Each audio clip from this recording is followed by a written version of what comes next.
Indian cricket team அவங்களோட first T20 international world cup மேட்சை against USA தான் start பண்ண போறாங்க February 7. ஃபாலோட் பை தட் நமீபியாவை February 12 பிளே பண்ணுவாங்க. தென் பாகிஸ்தானை February 15 அண்ட் நெதர்லாண்டை February 18. ஸோ இதுல கண்டிப்பா அவங்க டாப் சீடிங்ஸ்ல வந்துருவாங்க. வந்ததுக்கு அப்புறம் சூப்பர் எயிட்ஸ் போவாங்க. சூப்பர் எயிட்ஸ்ல இப்போதைக்கு வச்சு பார்க்கும்போது டென்டேட்டிவா யார் கூட எல்லாம் பிளே பண்ணுவாங்கன்னு பாத்தீங்கன்னா south Africa, Australia and west Indies. இந்த 3 டீம் கூட அவங்க விளையாடுறதுக்கான வாய்ப்புகள் இருக்கு. அண்ட் இந்தியா இந்த வாட்டி கண்டிப்பா வின் பண்றதுக்கான முக்கியமான ரீசன் என்னன்னு பாத்தீங்கன்னா ஹோம் அட்வான்டேஜ். எல்லா வாட்டியும் இந்தியா அவங்களோட ஹோம்ல விளையாடும் போது ரொம்ப ரொம்ப சூப்பரா பெர்ஃபார்மன்ஸ் பண்ணிருக்காங்க. எஸ்பெஷலி இன் T20ல மொத்தமா இந்தியா 101 மேட்சஸ் விளையாடி இருக்காங்க. அதுல 70 மேட்ச் பாத்தீங்கன்னா இந்தியா வின் பண்ணிருக்காங்க. மோர் தென் 70% வின்னிங் ரேஷியோ வச்சிருக்காங்க. 30 மேட்ச் லாஸ் பண்ணிருக்காங்க அண்ட் ஒரு மேட்ச் பாத்தீங்கன்னா டைமே ஆயிருக்கு. ஸோ ஹோம் கிரவுண்ட்ல விளையாடுறது ஒரு பெரிய அட்வான்டேஜ். அண்ட் இப்போ பிச்சர்ஸ் எல்லாமே மாறிடுச்சு. இந்த ஸ்லோவான அதே மாதிரி ஃபாஸ்ட் பவுலர் ஸ்கில்ஃபுல்லான ட்ராக்லாம் கொடுத்தா வியூவர்ஸே அந்த அளவுக்கு பார்க்க மாட்டாங்கன்றதுனால கண்டிப்பா பிளாட் ஒரு பாட்டா ட்ராக் தான் கொடுப்பாங்க. எல்லா மேட்சுமே 200 220 அப்படின்ற அடிக்கிற மாதிரி தான் கொடுப்பாங்க. அண்ட் அது மட்டும் இல்லாம டியூ ஒரு பெரிய ஃபேக்டர் பிளே பண்ணும். பிகாஸ் இந்த டைம்ல தான் ஐபிஎல்லுமே நமக்கு எப்போதுமே நடக்கும். நம்ம எல்லாருக்கும் தெரியும் ஐபிஎல் எந்த அளவுக்கு டியூ வரும். இப்ப கூட India versus New Zealand T20 series நடந்துட்டு தான் இருக்கு. டியூ எந்த அளவுக்கு ஒரு பெரிய ஃபேக்டரை பிளே பண்ணுது அப்படின்றத நம்ம பார்த்துட்டு தான் இருக்கோம். ஸோ ஒரு டியூ அட்வான்டேஜா இருக்கும் இந்த டீம் பவுலிங் ஃபர்ஸ்ட் பண்றாங்களோ. இது எல்லாத்தையுமே தாண்டி இந்தியன் கிரிக்கெட் டீமோட ஒரு மெயின் ஸ்ட்ரென்த் என்னன்னு பாத்தீங்கன்னா அவங்களோட பிளேயிங் 11 தான். எனக்கு தெரிஞ்சு மொத்தமா ஓவரால் T20ன்னு பார்க்கும்போது வேர்ல்ட் கப்லயே இதுதான் one of the best squad அப்படின்னு சொல்லலாம். என்னதான் பெரிய பிளேயர்ஸ் லைக் ஒரு ரோஹித் சர்மா, விராட் கோலிலாம் ரிட்டையர்ட் ஆகியிருந்தாலும் இப்போ இருக்கிற ஒரு T20 சைடு வேற யாருக்கிட்டையுமே கிடையாது. அந்த அளவுக்கு ரொம்ப ரொம்ப ஸ்ட்ராங்கான ஒரு டீமா இருக்காங்க. இவங்களோட பிளேயிங் 11 பார்த்தோம்னா அபிஷேக் சர்மா ஓபன் பண்ணுவாரு. ஒரு சம ஃபார்ம் டிஸ்ட்ரக்டிவ் ஃபார்ம்ல இருக்காரு. ஃபாலோட் பை தட் இஷான் கிஷனா இல்ல சஞ்சு சாம்சனா அப்படின்ற கேள்வி வந்திருக்கு. எல்லாருமே சுப்மன் கில்ல பிளே பண்ணும் போது சஞ்சு சாம்சன் தான் பிளேயிங் 11ல இருக்கணும் ஓபன் பண்ணோம்னு கதறிட்டு இருந்தோம். பட் அவருக்கு சான்ஸ் கிடைச்சது. ரொம்பவே சூப்பரா யூஸ் பண்ணிக்கிட்டாருன்னு சொல்லணும். கடைசி 15 மேட்ச்ல ஜஸ்ட் 262 ரன் அடிச்சிருக்காரு with an average of 17 and strike rate 129. இது ஒரு பெரிய அலார்மிங் சைன். கண்டிப்பா இவரோட பிளேஸ இஷான் கிஷான் ரீப்ளேஸ் பண்ணுவார்னு நினைக்கிறேன். பிகாஸ் சூப்பரா பர்ஃபார்மன்ஸ் பண்ணிட்டு இருக்காரு. இப்போ ரீசெண்டா நியூசிலாந்து கூட ஒரு செஞ்சுரி அடிச்சாரு. அதுக்கு முன்னாடி ஷாஹித் முஸ்தக் அலில ஜார்க்கண்ட் டீம் வின் பண்ணதுக்கு ஒரு மெயின் ரீசன் கேப்டனும் இஷான் கிஷன் தான்.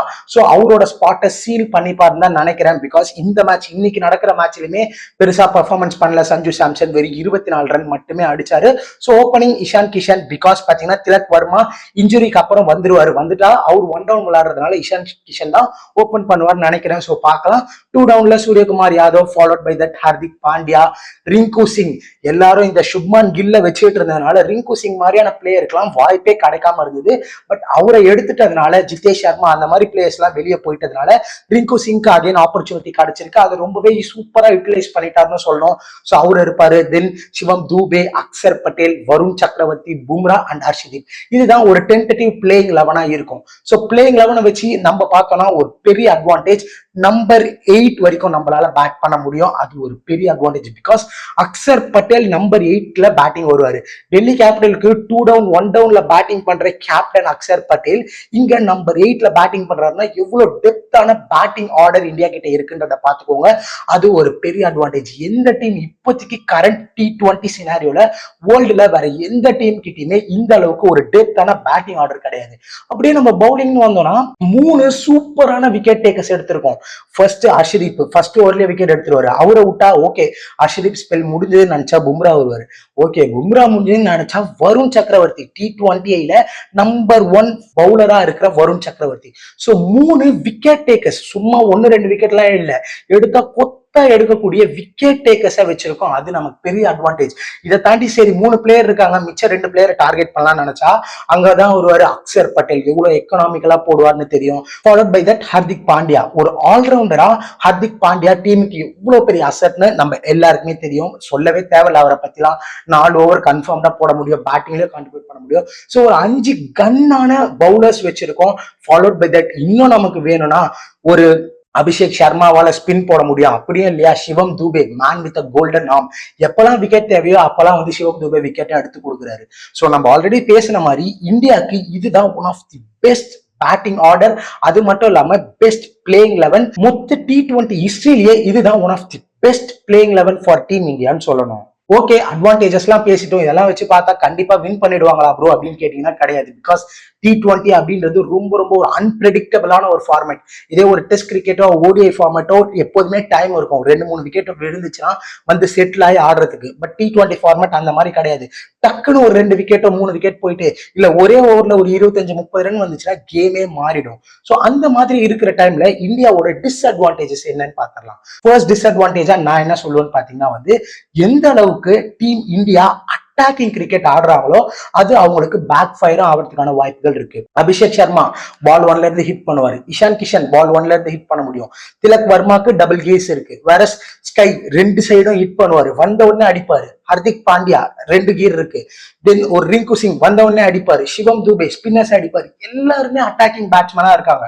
ஒரு நாள் அந்த ஒரே நாள் இவங்க எல்லாரும் சேர்ந்து ஃபிளாப் ஆயிட்டாங்க அப்படின்னா அப்போ டீமை சர்வே பண்ண போறது யாரு அப்படின்றது ஒரு பெரிய கொஸ்டின் மார்க். இதை நம்ம ஏசியா கப்லயே பார்த்தோம். ஏசியா கப் ஃபைனல்ஸ்லயே நமக்கு தெரிஞ்சது. சூப்பரா பர்ஃபார்மன்ஸ் பண்ணிட்டு இருந்தாங்க. பட் அந்த ஒரு மேட்ச் எல்லாருமே ஃபிளாப் ஆயிட்டா அப்ப யாரு டீமை கொண்டு வருவா? அந்த டைம்ல காமன் கம்போஸ்டா ஒரு விராட் கோலி மாதிரியோ ரோஹித் சர்மா மாதிரியோ விளையாடுறதுக்கு பிளேயர்ஸ் இருக்காங்களா அப்படின்றது ஒரு பெரிய டிஸ்அட்வான்டேஜ் தான். பிகாஸ் எக்ஸ்பீரியன்ஸ் அப்படின்றது இந்த ஸ்குவாட்ல கொஞ்சம் கம்மி தான் பேட்டிங்ல. வரஸ் பவுலிங்ல பும்ரா இருக்காரு. தென் ஒரு ஹர்திக் பாண்டியா, வருண் சக்கரவர்த்தி and Harshdeep.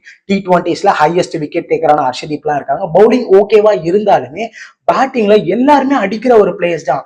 On that day எல்லாருமே ஃபிளாப் ஆயிட்டாங்கன்னா அந்த பேட்டிங் ஆர்டரை தூக்கி நிறுத்தக்கூடிய பிளேயர் யாரு அப்படின்றது ஒரு பெரிய டிஸ்அட்வான்டேஜா இந்தியன் கிரிக்கெட் டீமுக்கு இருக்கும். ஃபைனலா எல்லாத்தையும் வச்சு பார்க்கும்போது இந்தியா ஒரு கிளியர் ஃபேவரேட். எல்லா டீமோட ஃபார் அஹெட். ஒரு ஆஸ்திரேலியா, ஒரு இங்கிலாந்து, சவுத் ஆப்பிரிக்கா எல்லா டீமோட ரொம்ப ரொம்ப அஹெடா இருக்காங்க வின் பண்றதுக்கு. பட் அந்த ஒரு இதுலயே போயிட்டு விளையாடினா கண்டிப்பா விளையாட முடியாது. ஒரு மேட்ச் அட் அ டைம் எடுத்து கிளீனா ஃபோக்கஸ்டா விளையாடினா மட்டுமே வின் பண்ண முடியும். ஸோ எப்படி பிளே பண்றாங்கன்றத நம்ம வெயிட் பண்ணி பார்ப்போம். ஸோ இந்த வீடியோ உங்களுக்கு பிடிச்சிருக்கும்னு நினைக்கிறேன். பிடிச்சதுன்னா நம்மளோட சேனலை சப்ஸ்கிரைப் பண்ணிடுங்க. அண்ட் இந்த மாதிரி இன்னும் இன்ட்ரெஸ்டிங்கான உங்களுக்கு கண்டென்ட்ஸ் வேணும்னு நினைச்சீங்கன்னா நம்மளோட சேனலை மறக்காம சப்ஸ்கிரைபும் பண்ணி வச்சுக்கோங்க.